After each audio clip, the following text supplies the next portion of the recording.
যে কারণের জন্য এই ভিডিওটা করা, কারণটা কিছুক্ষণ পরে আমি আপনাদের বলতেছি। একটা কথা বলে রাখি, যারা বাইক প্রেমিক আছে তারা কিন্তু আমার মতন বাইক ছাড়া এক মুহূর্ত চলতে পারেন না। যদিও বাংলাদেশে বাইক চালানো খুব রিস্ক, সবচেয়ে বড় ঝুঁকি গ্রামাঞ্চলে বাইক চালানো। এমনি ছোট ছোট রাস্তা, তার উপরে ধানের সিজনে ধানের খড়গুলো অনেক কৃষক ভাইরা আছে রেখে দেয়।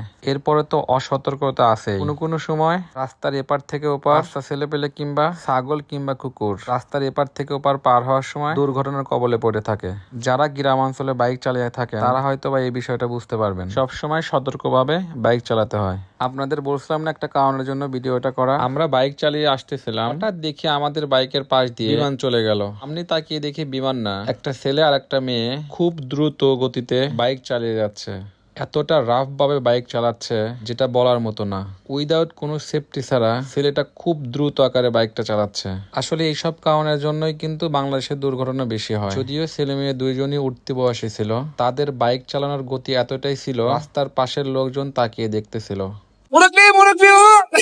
রাস্তার পাশে যে মুরব্বী চাচারা বসেছিল তারাও হাত ইশারা করে বোঝাচ্ছে ছেলেটা খুব বাজে ভাবে বাইক চালাচ্ছে। এত সময় পরে আমাদের বুঝতে বাকি রইল না ছেলেটার পিছনে বসে আছে তার গার্লফ্রেন্ড। বাইকের পিছনে মেয়ে মানুষ উঠলে অনেক ভাই বিরাদার আছে মাথা ঠিক থাকে না। মাথা ঠিক না থাকার কারণের জন্য দুর্ঘটনার কবলে পড়তে হয় আমাদের। একটু সাবধানতা অবলম্বন করলে আমরা অনেক বড় দুর্ঘটনা থেকে রক্ষা পেতে পারি। একটা দুর্ঘটনা সারা জীবনের কান্না। একটু সতর্ক থাকলে আমরা অনেক বড় দুর্ঘটনা থেকে রক্ষা পেতে পারি। আমাদের বাংলাদেশে তো এখন অনেকেই বাইক চালানোর সময় হেলমেট ইউজ করে। বাইক চালানোর আগে আমাদের মাথায় রাখতে হবে সেফটি ফার্স্ট।